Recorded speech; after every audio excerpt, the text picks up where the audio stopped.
players that I feel the team ought to entertain re-signing, and starting off we have right tackle Bobby Massey. Now, last season, Massey was a very solid pickup for us, coming over as a free agent from the Chicago Bears. Now, he played in 14 games last season, starting 13 before being hampered down the line with a knee injury. And in those games, he allowed 5 sacks in 796 snaps played while posting a 70 overall Pro Football Focus grade. Very solid overall production from a player who is 32 years old. Now, Massey is projected to make about $2.25 million next season, and Broncos general manager George Paton has expressed the desire to upgrade at the right tackle position when asked about positions of need to upgrade at the Combine this season. Now, Massey is a good option to sign as a potential insurance in the event that the team misses out on a top-tier tackle in the draft or in free agency. If we can't upgrade at the position right away, then Bobby Massey is there and is a very solid starter for us, and I feel would be able to fill that need nicely for now. He's a good duct tape solution, essentially.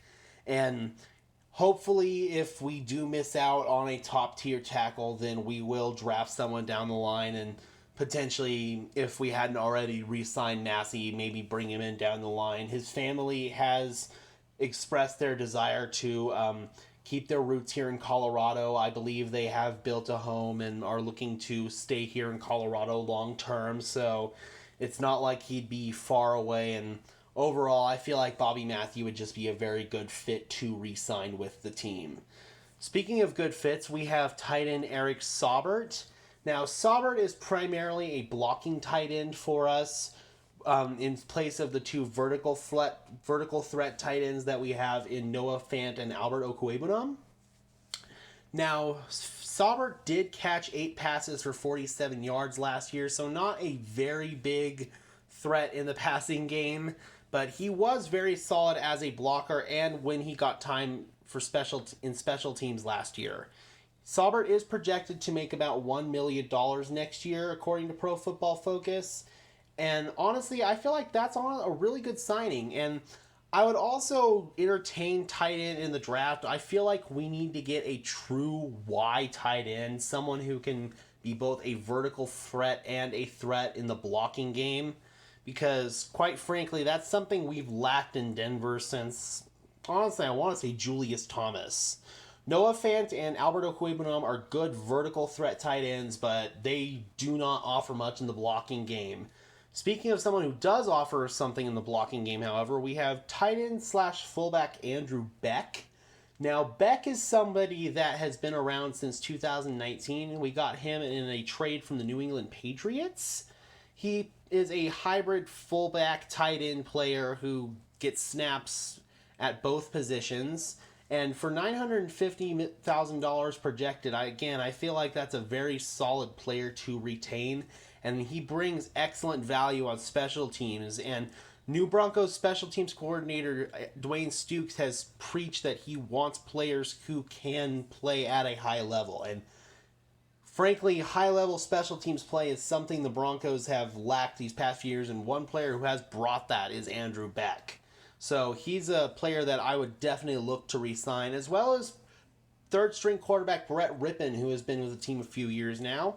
Very solid addition to the quarterback room, a good football mind, not the most accurate player in the world. He did start one game for us in 2020 when Drew Lock had a shoulder injury, and then Jeff Driscoll was Jeff Driscoll. Jeff Driscoll, oh God, that was such an awful signing. Anyway, but Brett Rippon is 25 and projected to make about $1 million.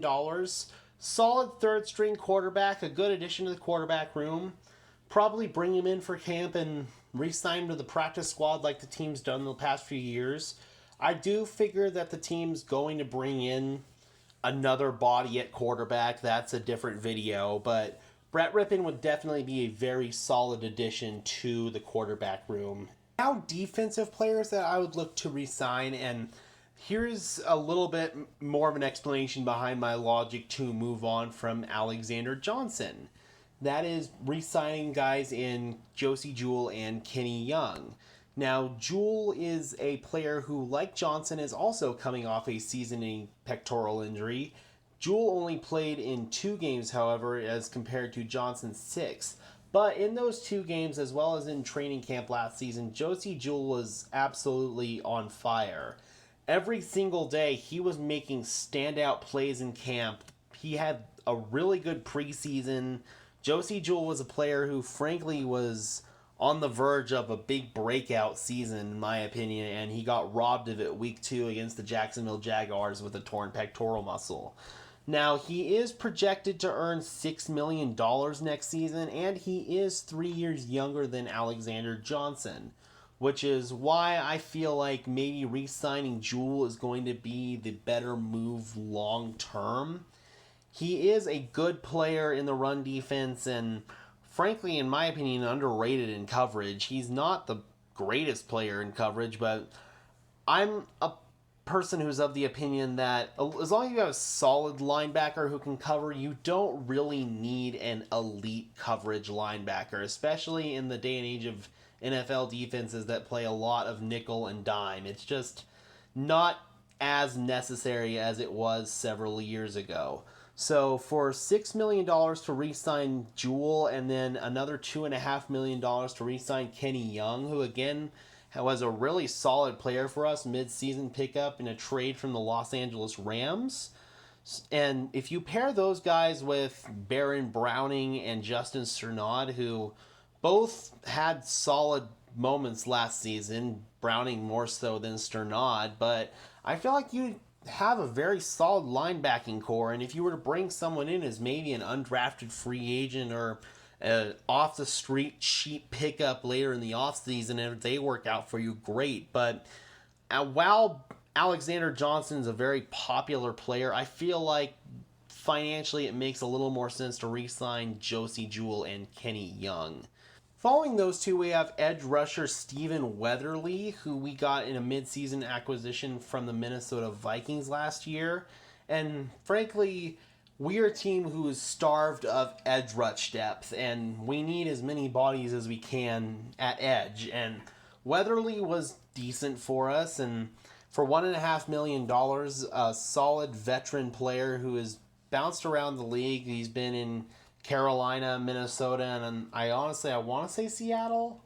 I can't recall if it was Seattle or not, but Weatherly has been around the league and 28 years old. I feel like that's a very solid investment to make, and it's a low risk, high reward signing, and you really can't go wrong there. And following that, we have the 3 guys who are predominantly special teams players for us, and same point as Andrew Beck, we are starved of quality special teams players, and we want to keep as many of our quality special teams players as we can. So we have cornerback Mike Ford, who we claimed off waivers last season at the beginning of the year from the Detroit Lions, who has been a very solid gunner for us, projected to make $1 million. At age 26, again, good special team signing. Then we have 2 exclusive rights free agents who essentially we have just right of first refusal for. They really aren't going anywhere. So we have Jonas Griffith, a very solid special teams player, and had some good moments when he got playing time at linebacker due to injuries. And at age 25, again, a very solid depth piece who could potentially become something later down the line. Then following that, we have another exclusive rights free agent in safety PJ Locke at age 25. Locke's gotten many snaps at special teams, and again, another player where we're starved for quality special teams play, so it would not make sense to move on from PJ Locke, in my opinion. To re-sign all of these players, the Broncos would need $17.9 million, and currently as it sits, the Broncos have $39.2 million in free cap space, so that would leave them with roughly $21 million to work with. Now, of course, you're going to want to bring in some guys off the street, and of course, you're going to have to think about rookie contracts as well, but those are relatively cheap. Now, I'm sure you're asking yourself, Gage, there are a couple of players you're missing from this list. Where are they? Let's discuss. So here we have two players where I feel like it's a little bit interesting. I feel like a legitimate argument could be made to keep them or to let them go. And starting off, we have nickel Bryce Callahan, who has been a very solid player for us when healthy. The key word there being when healthy.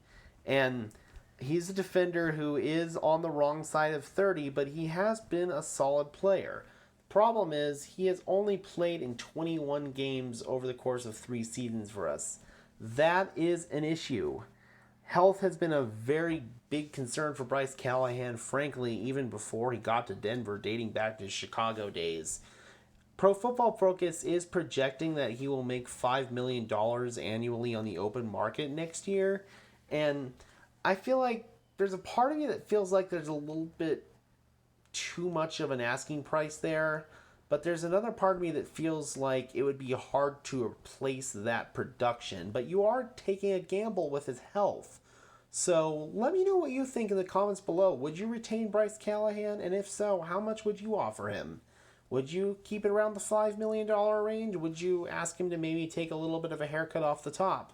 And speaking of hair, we have cornerback Nate Hairston, who is going to be an unrestricted free agent. And he's a player who has been pretty up and down when he's gotten playing time for us at corner. He is projected to earn the minimum for a player his age, or accrued seasons rather, which is about $990,000. So I feel like that's probably not a bad investment for a guy who may or may not make the 53-man roster, and frankly may or may not make the practice squad next season. But I feel like bringing him in as a camp body would probably not be the worst thing in the world, or he might not go for that and he might just want to test the open market. Couldn't blame him there. So if you were to retain these players, it would cost you an additional $5.9 million against the cap. And frankly, I feel like, again, you could make the argument that you want both of these players on your roster and $5.9 million is fair value, but you could also make the argument that you could better spend that $5.9 million elsewhere. I don't know. It's an interesting argument. Let me know what you think in the comments below. So here we have 3 restricted free agents who I feel the team should offer tenders to. So those who don't know what a tender is where if a restricted free agent were to sign with another team, that team would then have to give that player's original team a draft pick as compensation. So, for example, if the Broncos were to place a second-round tender, which is the highest tender you can give, on edge rusher Malik Reed, who, quite frankly, is one of our better edge rushers on our team, and we're someone who's starved for production at that position, and at a player who is only 25 years old, that's definitely someone you need to keep around. And you would place a second-round tender on him because nobody's going to give a second-round pickup to sign Malik Reed. So that basically ensures that Malik Reed will be at your roster next year, will be on your roster next year. And each tender is assigned a set salary for that year. So the second-round tender in this case is $3.384 million, which is frankly a very fair number in my opinion for Malik Reed. It's essentially a 1-year prove-it deal for him. And there are three types of tenders a team could issue. You have your second round tender, as I explained earlier. You have the original round tender, which is exactly what it sounds like. You would receive the original round pick that the player was drafted in return as compensation. So here we have 2 guys in Deshaun Williams and Calvin Anderson who are undrafted free agents, so we actually would not receive a draft pick in return, but this essentially gives us right of first refusal, which is the other type of tender, which you wouldn't get anything in return draft pick wise and compensation, but it allows you right of first refusal to match that player's contract in the event they want to sign elsewhere. And in Deshaun Williams and Calvin Anderson's case, they would be receiving the original round tender, each valued at $2.183 million for 1 year in a 1 year deal, which I feel again is very fair. Deshaun Williams, a solid interior defensive lineman who's really come on in the last couple of years, and Calvin Anderson, a swing tackle who was actually in competition with Bobby Massey for the starting job last season, and a player who maybe could compete for the starting job this season, but at worst is a very good swing guy who did unfortunately suffer a season-ending injury earlier in the season, but is a player that I feel the Broncos would be very smart to look into retaining. Now, it would take $7.75 million to tender all three of these players. And after all the re-signings, not including Bryce Callahan and Nate Hairston, and placing tenders on these three players, the Broncos would have $13.5 million left in cap space to play with.